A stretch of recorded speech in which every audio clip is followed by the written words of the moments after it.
Hi నాన్న, అందరికీ happy Sunday. ఏంటి అమ్మ హ్యాపీ సండే అని కరివేపాకు చెట్టు చూపిస్తుంది అనుకుంటున్నారా?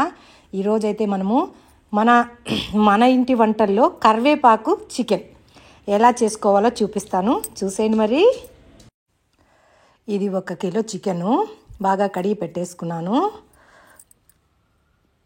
ఇది మిరియాల పొడి, ఒక 2 స్పూన్ల మిరియాల పొడి. ఇది కరివేపాకు పేస్ట్ అనమాట. మనకు ఎంత కావాలో అంత. ఇప్పుడు మనం 1 కేజీ కదా, ఒక కట్ట కరివేపాకు అనుకోండి. ఒక 4-5 ఉల్లిపాయలు సన్నగా కట్ చేసుకున్నాను. చెక్క, లవంగాలు. ఇది వచ్చేసి వెల్లుల్లి, ఒక 2 వెల్లుల్లి గడ్డలను బాగా పాయలుగా ఒలిచేసి ఇలా రోట్లో వేసి కచ్చపచ్చగా దంచేసుకోండి. నున్నగా పేస్ట్ లాగా మాత్రం చేసుకోవద్దు. స్టవ్ మీద ఒక గిన్నె పెట్టుకొని 1 గంటె ఆయిల్ వేసుకోండి. అది వేడెక్కాక ఇవి నేను ముందుగా చూపించిన మసాలా దినుసులన్నీ వేసేసుకోండి.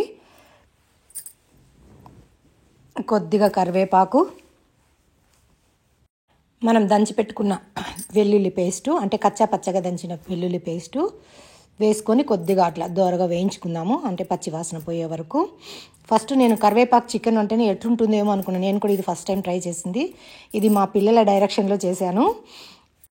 ఒక 4 పచ్చిమిర్చి ముందుగా తరిగి పెట్టుకున్న ఒక 4 పెద్ద ఎర్రగడ్డలు అన్నీ వేసేసి బాగా వేయించుకోవాలన్నమాట.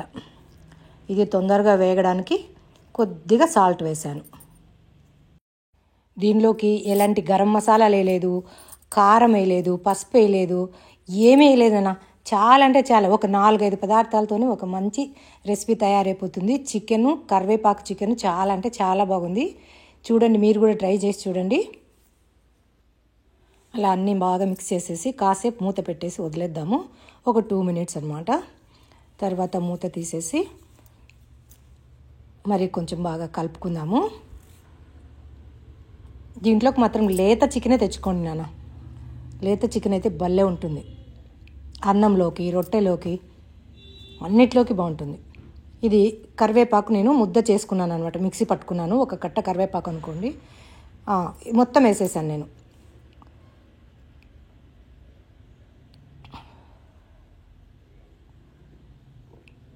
వాసన మాత్రం భలే వచ్చేసింది అసలు.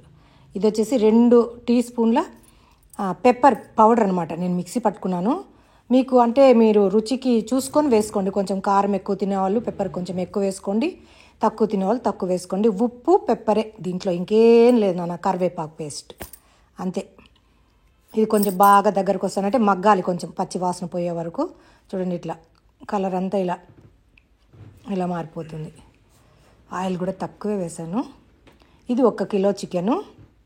మీరు మాత్రం బాగా గుర్తుపెట్టుకోండి, లేత చికెనే తెచ్చుకోండి. బాగా అడగండి, లేత చికెన్ అని తెచ్చుకోండి, అదైతే బాగుంటుంది టేస్టు. బగారా రైస్ కానీ, వైట్ రైస్ కానీ మీ ఇష్టం. నేనైతే రాత్రి మిగిలిన సద్దన్నం పెట్టుకొని తినేసాను. ఇలా అంతా బాగా కలిపేసి మూత పెట్టేయడమే. అంతా ఒక 1/2 అవర్లో అయిపోతుంది నాన్న. కొద్దిగా ఉప్పు వేసుకోవాలి, అంటే ఫస్ట్ మనం కొంచెం వేసుకున్నాం కదా, ఇప్పుడు కొంచెం మళ్ళీ కాలుస్తే టేస్ట్ చూసుకొని ఉప్పు కానీ పెప్పర్ కానీ వేసుకోండి అంతే. ఇంకా కారం పొడి, గీరం పొడి అసలు ఏం వేయకండి. బాగా కలిపేసి సిమ్లో పెట్టుకొని ఒక 15 నిమిషాలు అట్లా వదిలేయండి. బాగా వాటర్ ఫామ్ అవుతుంది. మొత్తం అంతా కలిపేసుకోండి అట్లా. పసుపు గిసుపు ఏమీ లేదు నాన్న.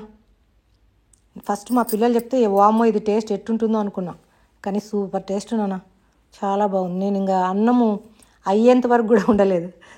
ఇది వచ్చేసి మనము కసూరి మేతి అంటారు, కానీ నేను మన ఇంట్లో ఉన్న ఎండు మెంతాకుతోనే వేశాను కొద్దిగా అంతే.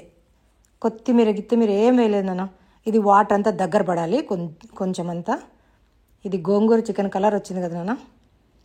మన ఛానల్లో గోంగూర చికెన్ కూడా ఉంది, గోంగూర మటన్, చింత చిగురు చికెన్, కానీ కరివేపాకు చికెన్ వెరైటీ అంతా చూసారా, దగ్గరకు వచ్చేసింది. అసలు ఉత్తదే తింటే కూడా ఎంత బాగుందంటే అంత బాగుంది. మీరు కూడా ట్రై చేసి ఎలా వచ్చిందో నాకు కమెంట్ చేయండి, ఓకేనా? బాయ్.